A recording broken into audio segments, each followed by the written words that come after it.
Everyone, अस्सलाम वालेकुम, नमस्ते, सत श्री अकाल एंड जय श्री राम। कैसे हैं आप लोग? आई होप आप लोग ठीक होंगे और मैं भी बिल्कुल ठीक हूँ, एकदम बढ़िया।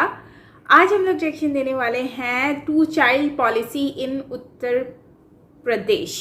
एंड जैसे कि आपको पता ही है कि यूपी में रिसेंटली इस बात पर बहुत ही ज़्यादा हलचल मची हुई थी, जिस पे हमने ऑलरेडी रिएक्शन भी दिया है। एक मुस्लिम जो हैं उन्होंने इस पर कह रहे थे कि अच्छा है यूपी में ये होना चाहिए 2 चाइल्ड पॉलिसी।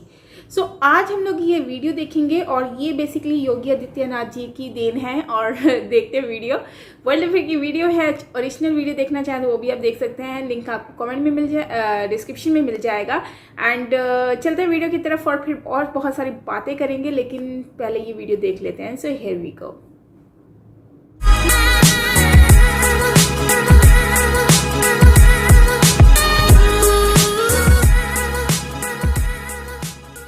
बहुत ही इंपॉर्टेंट न्यूज आई है। यहाँ पर 2 चाइल्ड पॉलिसी तैयार हो चुकी है, बहुत ही जल्द ये लागू भी कर दी जाएगी। यहाँ पे आप देखोगे इसका ड्राफ्ट प्रिपेयर हो चुका है। प्रावधान यहाँ पे मैं कहूँगा बहुत कड़े हैं उन लोगों के लिए जो 2 से अधिक बच्चे पैदा करते हैं। जो भी फैमिलीज 2 से कम बच्चे पैदा करेंगी तो उनको काफी फायदा भी यहाँ पे मिलेगा ना। ये बहुत ही बड़ी न्यूज है, बहुत ही बड़ा इसका इम्पैक्ट होगा भारत पे, क्योंकि आप आबादी के हिसाब से अगर देखो तो उत्तर प्रदेश हाईएस्ट पॉपुलेशन वाली स्टेट है इंडिया में। ये आपके सामने डेटा है फ्रॉम सेंसस 2011। अब ये आप मान के चल लीजिए 10 साल में आबादी काफ़ी हद तक बड़ी होगी। कई एस्टिमेट्स अब ये कहते हैं कि यूपी की जो आबादी है ये 21 करोड़ 22 करोड़ के आसपास भी हो चुकी है। तो यूपी के बाद नंबर आता है महाराष्ट्र का, फिर यहाँ पे नंबर आता है बिहार का। ये जो 3 स्टेट्स हैं अपने आप पे जो इनकी कंबाइंड आबादी है ये बहुत ज़्यादा बड़ी है। मगर प्राइमरली आप अगर देखो यहाँ पर 2 स्टेट्स को, उत्तर प्रदेश और बिहार, इनकी अभी भी जो पॉपुलेशन ग्रोथ है ये महाराष्ट्र से बहुत ज़्यादा तेज है।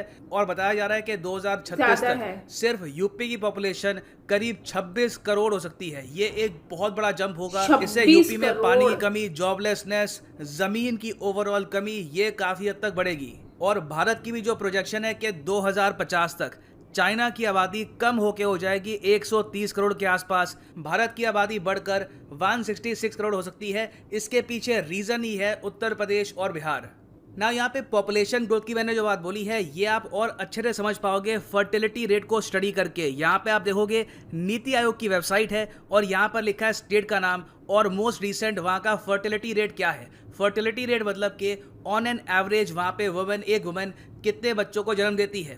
तो आप अगर साउथ इंडिया की स्टेट्स देखो तो आंध्र प्रदेश में आप अगर देखो तो फर्टिलिटी रेट 1.7 है। हिस्टोरिकली देखा गया कि कोई भी रीजन हो, कोई भी देश हो, वहां पर अगर टोटल फर्टिलिटी रेट 2.1 के जादुई आंकड़े से अगर कम होगा तो वहां पे आबादी धीरे धीरे कम होनी स्टार्ट हो जाएगी। अगर 2.1 ही रहता है तो पॉपुलेशन मेंटेन रहेगी, आज से 100 साल बाद भी 1 लाख आबादी रहेगी। मगर पॉपुलेशन आपको अगर इंक्रीज करनी है तो 2.1 से अधिक फर्टिलिटी रेट आपको चाहिए होगा, 2.2, 2.3। और फिर वहाँ पे आप अगर देखो उस एस्पेक्ट से तो जहाँ पे आंध्र प्रदेश का जो फर्टिलिटी रेट है ये है सिर्फ 1.7, बिहार का फर्टिलिटी रेट है ए मैसिव 3.3। ये बहुत ज़्यादा चिंताजनक है। इसका मतलब ये है कि बिहार में ऑलरेडी आबादी बहुत ज़्यादा है, मगर अभी भी वहाँ पे बहुत सारी फैमिलीज हैं जो मजबूरी में और बच्चे पैदा कर रही हैं, इस उम्मीद से कि ज़्यादा लोग होंगे तो ओवरऑल जो हाउस होल्ड इनकम है ये बढ़ पाएगी ना। बाकी स्टेट्स को आप अगर देखो तो रफली यहाँ पर 2.1, 2.2 के आसपास आपको फर्टिलिटी रेट मिलेगा। उत्तर प्रदेश को अगर हम यहाँ पे देखें तो ये भी बिहार के साथ एक बहुत ही हाई फर्टिलिटी रेट मेंटेन करता है 3.1 का। जबकि आप इवन वेस्ट बंगाल को देखो, उत्तराखंड को देखो, तेलंगाना को देखो तो यहाँ पे इन द फ्यूचर आबादी कम होगी। तो नीड देखिए आज के समय ये है कि जिन स्टेट्स में फर्टिलिटी रेट बहुत ही ज़्यादा है वहाँ पर स्टेट लेवल पर पॉपुलेशन कंट्रोल बिल लाए जाए। अब आप समझ गए होंगे कि हम लोग पूरे भारत में एक पैन इंडिया पॉपुलेशन बिल क्यों नहीं ला रहे, स्टेट लेवल पर ये बिल पास क्यों हो रहे हैं। क्योंकि ऑब्वियस ही बात है, कोई नीड नहीं है आज के समय कि आबादी को लेकर जो कानून बनेंगे उत्तर प्रदेश में सेम कानून आप बनाओ लद्दाख में या फिर आंध्र प्रदेश में। वहाँ पे ऑलरेडी पॉपुलेशन कुछ हद तक डिक्लाइन पे है। और जो इंडिया में एक यूनिक इशू है ना यहाँ पर कि कुछ स्टेट्स की आबादी तेजी से ग्रो कर रही है, बाकी स्टेट्स की आबादी कम हो रही है, ये इंडिया में ही यूनिक है। आप अगर बाकी साउथ एशियन कंट्रीज को देख लो तो पूरे पाकिस्तान की आबादी बहुत तेजी से बढ़ रही है। कई एस्टिमेट्स ये कहते हैं कि 2035 के आसपास तक इनकी आबादी 30 करोड़ के आसपास हो सकती है। तो पाकिस्तान की आबादी जब बढ़ती है तो 30 ऑलमोस्ट करोड़। इनके सारे प्रोविंसेस, सारे इलाकों में देखा गया है कि फैमिलीज आपको बहुत बड़ी मिलेगी, बहुत सारे बच्चे यहाँ पे आपको मिलेंगे। बांग्लादेश में भी सेम केस है, मगर इंडिया एक यूनिक एग्जाम्पल है जहाँ पर कुछ स्टेट्स में पॉपुलेशन ग्रोथ बहुत ज़्यादा है, कुछ स्टेट्स में बहुत कम है। नाउ पॉपुलेशन ग्रोथ कम क्यों होती है, फर्टिलिटी रेट कम क्यों होता है, इसके पीछे एक बड़ा रीजन है तरक्की, अर्बनाइजेशन। जब लोगों की क्वालिटी ऑफ लाइफ कुछ हद तक इंप्रूव करती है तो फिर उनको समझ में आता है कि बच्चे अगर फैमिली में 1 से लेकर 2 के आसपास रहेंगे तो उनको हम proper education, health care, proper nutrition ये सब प्रोवाइड कर पाएंगे। 3-4 बच्चों के साथ हम उनको प्रॉपर एजुकेशन, प्रॉपर उनकी हेल्थ का ध्यान ये सब नहीं रख पाएंगे हम। तो जो हाई पॉपुलेशन का इशू है सही इन बात उत्तर है, प्रदेश और ज्यादा बिहार, नहीं हो रहा। इसके 2 सोल्यूशन है। पहला सोल्यूशन तो ये है रैपिड अर्बनाइजेशन, यहाँ पे ज़्यादा तरक्की करवाओ, लोगों का स्टैंडर्ड ऑफ लिविंग यहाँ पे इंप्रूव करो, और अभी के लिए कुछ प्रावधान यहाँ पर लेके आओ जिससे लोग डिस्करेज्ड फील करें और 2 से अधिक बच्चे पैदा ना करें। और इसीलिए उत्तर प्रदेश के लॉ कमीशन ने तैयार किया है the Uttar Pradesh population control stabilisation and welfare bill 2021। Now question आपके माइंड में ये आएगा कि क्या इसको यूपी की सरकार पास करा पाएगी, तो इसका आंसर है बहुत ही आसानी से। लेजिस्लेटिव असेंबली में यूपी की सरकार के पास आज के समय 2/3 से भी ज़रा यहाँ पे मेजोरिटी है, तो कोई ऑपोजिशन इनको यहाँ पे रोक नहीं पाएगी। आराम से बिल ये चाहे पास कर सकते हैं। अभी इन्होंने बिल का जो ड्राफ्ट है ये प्रिपेयर कर लिया है। ये काफ़ी हद तक जो आसाम में पॉपुलेशन कंट्रोल बिल पास हुआ 2017 में कुछ हद तक वैसा ही है। इस पूरे बिल में आप देखोगे कि जो लोग ये कमिटमेंट करते हैं कि अब वो 2 से अधिक बच्चे नहीं पैदा करेंगे, उनको यहाँ पे मिलेंगे इंसेंटिव, मतलब कि उनको फायदे मिलेंगे। अब फॉर एग्जाम्पल अगर मान लो कि एक आदमी है, वो सरकारी कर्मचारी है, अगर वो 2 से अधिक बच्चे पैदा करता है तो फ्यूचर में उसको प्रमोशन नहीं मिलेगा। All together he will become ineligible to get promotion in government services. Whereas अगर एक पब्लिक सर्वेंट है जो सरकार को कमिटमेंट करता है कि मैं 2 बच्चों से ऊपर पैदा नहीं करूंगा, अब ऐसा नहीं है कि लिखित रूप में बस कमिटमेंट कर दी और यहाँ पे प्रमोशन पा लिया। यहाँ पे तो आप सोच कर देखो, ये भी हो सकता है कि एक आदमी ने यहाँ पे कमिटमेंट कर दी कि मैं 2 से अधिक बच्चे पैदा नहीं करूंगा, प्रमोशन ले लिया, उसके बाद तीसरा बच्चा कर दिया। तो यहाँ पे सरकार इंश्योर करेगी कि वो कमिटमेंट में बना रहे, नसबंदी करवा के। तो यहाँ पे वो व्यक्ति सरकार को कहेगा कि मेरे 2 बच्चे हो चुके हैं, मैं और ज़रा फैमिली बड़ी नहीं करूंगा, मैं अब नसबंदी करा रहा हूँ, और उसके बदले में उनको अधिक प्रमोशन मिलेगा अपनी गवर्नमेंट जॉब में। नाउ ये तो हमने बात करी है उन लोगों की जिनकी सरकारी नौकरी लग चुकी है।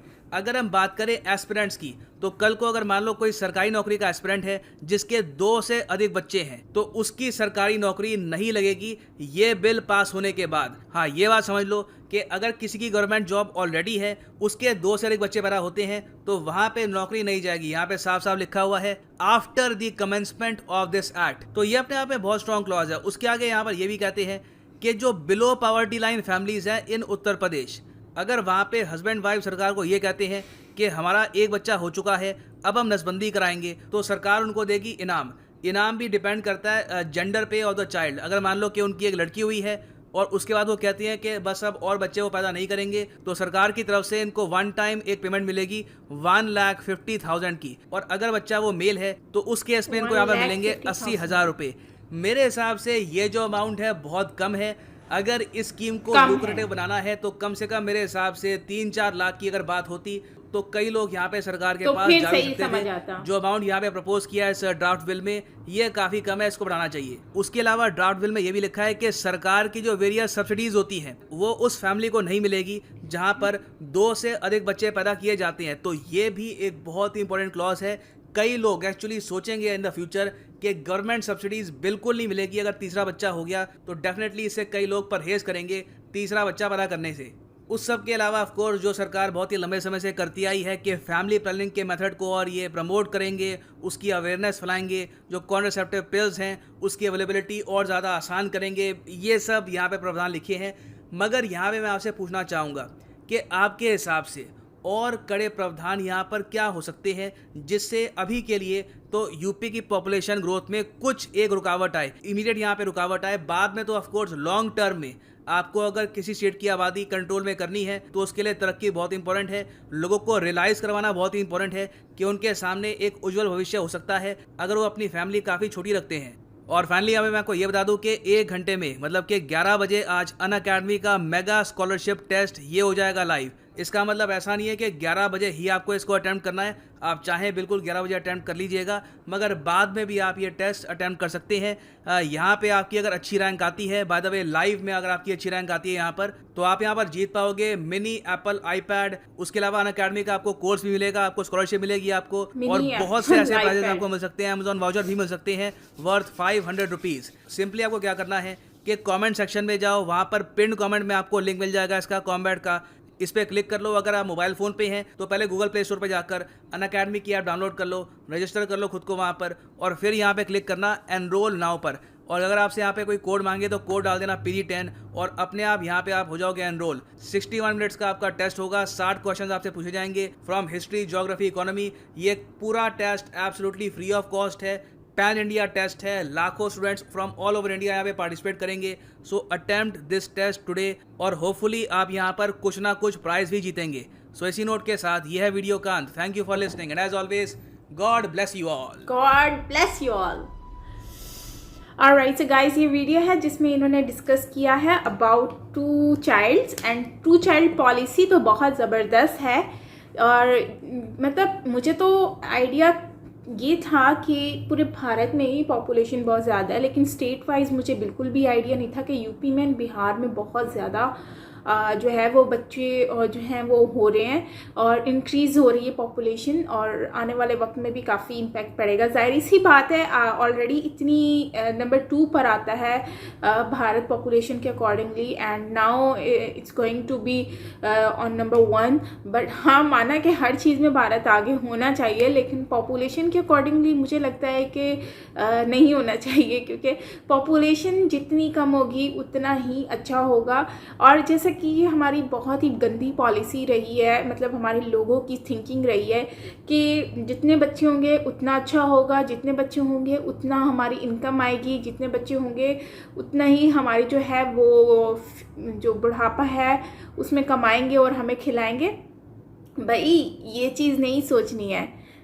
बड़े बुढ़ापा आप उनको अच्छी तालीम दो, 2 को तालीम दो, वो 10 बच्चों का जो अनएजुकेटेड बच्चे हैं ना, उनका वो उनके जितना वो कमा सकते हैं। अगर सिर्फ 2 बच्चे, अगर आप 10 अनएजुकेटेड हों और 2 एजुकेटेड हो ना, तो 2 एजुकेटेड जो है वो 10 के से भी डबल गुना कमा सकते हैं। सो ये पॉलिसी बहुत ज़बरदस्त है, और मैं इससे बहुत ज़्यादा खुश हूँ कि इस तरह की पॉलिसीज़ होनी चाहिए, एंड नाउ हैं, और गवर्नमेंट इस पर काम कर रही है। एंड योगी जी ने जो काम किया है, and I am very very happy for this, कि योगी जी ने बहुत अच्छा काम किया है, और काफ़ी अच्छी तरीके से जो है उन्होंने इस पॉलिसी को लेकर आए हैं। बात करते हैं कि 2 बच्चों की, तो 2 बच्चे इसमें हैं कि अगर रूल्स क्या रखे हैं कि इनाम आपको क्या मिलेगा, कि 80,000 आपको मिलेगा अगर आपने सिर्फ एक ही बच्चा पैदा किया है। उसके बाद आप कहते हो क्या नहीं, हम और नहीं करेंगे। सो उसका इनाम यह है कि अगर बॉय होता है आपके पास ऑलरेडी पहले से ही, तो उस पर 80,000 है। अगर आपको बेटी के बाद, अगर आप एक बेटी है और उसके बाद कोई बच्चा नहीं है, तो उसके आपको 1,50,000 समथिंग आपको अमाउंट मिलेगा। जैसे कि प्रशांत सर ने भी कहा कि 80,000 बहुत कम है, एंड 150 भी बहुत कम है। देखें, जाहिर सी बात है, अगर उनकी बेटी हुई है तो उसके बाद उनको बुढ़ापे के लिए सहारा चाहिए। बेटी तो होती पराया धन है, उसने तो चले जाना है, तो इनको बुढ़ापे में कौन संभालेगा? ये 1.5 लाख रुपए उनको संभाल नहीं सकते। सो ये उनको, मतलब कि 2 बच्चे ठीक है, अगर एक बेटी एक बेटा हो। अब जिनके सिर्फ 2 ही बेटियां होती हैं, ठीक है, तो उनके लिए क्या होगा? उनके लिए भी फिर कोई पॉलिसी होनी चाहिए जिससे उनको फील हो कि उनका बुढ़ापा जो है वो सिक्योर है। क्योंकि जाहिर सी बात है, बेटियों के आसरे पर तो कोई भी नहीं रह सकता। बेटियों को रखना भी घर में बहुत बड़ा मसला है, क्योंकि सोसाइटी फिर इस पर भी एग्री नहीं करती कि बेटियां घर पर रहें, उनकी शादियां कराएं। उनको जो है वो कहते हैं कि शादी करा के उनको अपने घर भेजा जाए। और अगर हम बेटियों को घर भी रखते हैं तो उस पर भी इल्ज़ामात लगते हैं कि हो सकता है उसमें कोई इशू है, तभी तो वो लोग नहीं शादी करवा रहे। तो बहुत सारे मामलात होते हैं। लेकिन बेटियां तो हैं ही, लेकिन बेटों को भी एक बेटा एटलीस्ट होना चाहिए जो बुढ़ापे में सहारा बन सके। और अगर वो लोग कंट्रोल कर रहे हैं गवर्नमेंट के अकॉर्डिंगली, वो नहीं कर रहे, उनकी बेटियां ही हैं, तो गवर्नमेंट को उनका कुछ ना कुछ ऐसा स्टेप उनके लिए रखना चाहिए जिससे उनका फ्यूचर जो है वो ब्राइट हो सके और उनको हौसला मिल सके। या फिर अडॉप्ट का कोई ऑप्शन होना चाहिए कि अडॉप्ट कर सकें, ये लोग अडॉप्ट करें और फिर अडॉप्ट करके जिनके पास 2 बेटियां हैं वो अडॉप्ट कर लें। तो अडॉप्ट करने से क्या होगा कि जो सोसाइटी है वो बहुत ज़्यादा कंट्रोल में आ जाएगी और जो जिनके सर पे माँ बाप का साया नहीं है उनको माँ बाप भी मिल जाएंगे और उनका भी अपना जो है वो सिस्टम हो जाएगा। क्योंकि अक्सर ऐसा होता है कि लोग 3-4 बेटियां पैदा कर लेते हैं, उसके बाद वो इसी उम्मीद में बेटियां पैदा करते जाते हैं कि उनको होता है कि अभी बेटा हो जाएगा, अब बेटा हो जाएगा, लेकिन नसीब की बात होती है, इसको हम लोग चेंज तो कर नहीं सकते। लेकिन इसके अलावा जो है वो रूल्स गवर्नमेंट का भी बहुत अच्छा है कि अगर आप जैसे जॉब आप गवर्नमेंट में आपको बहुत सारी प्रमोशंस मिलती हैं, सो ये चीज़ आपको बहुत ज़्यादा अच्छी है आप लोगों के लिए। सो अगर आप लोग इस तरह की कोई भी चीज़ करते हैं तो उससे आपको बहुत ज़्यादा फ़ायदा होगा, आपको प्रमोशंस मिलेंगी। तो अगर आप गवर्नमेंट के एम्प्लॉय हैं और आप चाहते हैं कि प्रमोट हों इन फ्यूचर, तो आपको फिर ये पॉलिसी को तो एक्सेप्ट करना पड़ेगा। और मुझे लगता है कि बच्चों का भी जो फ्यूचर है उसको ब्राइट करने के लिए ये ऑप्शन बहुत अच्छा है। आप क्या कहते हैं इस बारे में, आप ज़रूर मुझसे शेयर कीजिएगा कमेंट बॉक्स में। एंड आई होप कि पाकिस्तान में भी आए इस तरह का रूल, पाकिस्तान में भी पॉलिसीज़ होनी चाहिए, क्योंकि पाकिस्तान में भी बहुत ज़्यादा ग्रोथ हो रही है, पॉपुलेशन हो रही है, बढ़ती जा रही है। हर फैमिली में इतने सारे बच्चे, ख़ासकर गांव देहात में बहुत ज़्यादा हैं। शहरों में खैर इतना नहीं है, गांव में बहुत ज़्यादा है, क्योंकि गांव में लोगों की बड़े बड़े घर होते हैं, उनकी ज़मीनें होती हैं, उनकी खेती बाड़ी होती है, तो वो उन चीज़ों को देखते हुए कहते हैं कि ठीक है घर है। शहरों में ये होता है कि घर छोटे छोटे होते हैं तो लोग खुद भी इतना नहीं इस पर फोकस करते। लोग कहते हैं कि जितनी छोटी फैमिली होगी उतना अच्छा होगा, क्योंकि एजुकेशन भी उनको देखनी होती है। और गांव में इतना होता है कि वो एजुकेशन पे इतना फोकस नहीं कर पाते, तो इसलिए उनका इतना होता नहीं है। वेल ओवरऑल वीडियो अच्छी थी, यकीनन आपको भी अच्छी लगी होगी। अच्छी लगे तो प्लीज़ लाइक कीजिएगा एंड कमेंट करना तो बिल्कुल मत भूलिएगा। मिलते हैं नेक्स्ट वीडियो के साथ। Till then take care, bye bye, अपना ख्याल रखिएगा। एंड योगी जी के लिए मैं कहूँगी वेल डन योगी जी, हमें आप पर प्राउड है कि आपने ये काम किया and it's very good. Take care.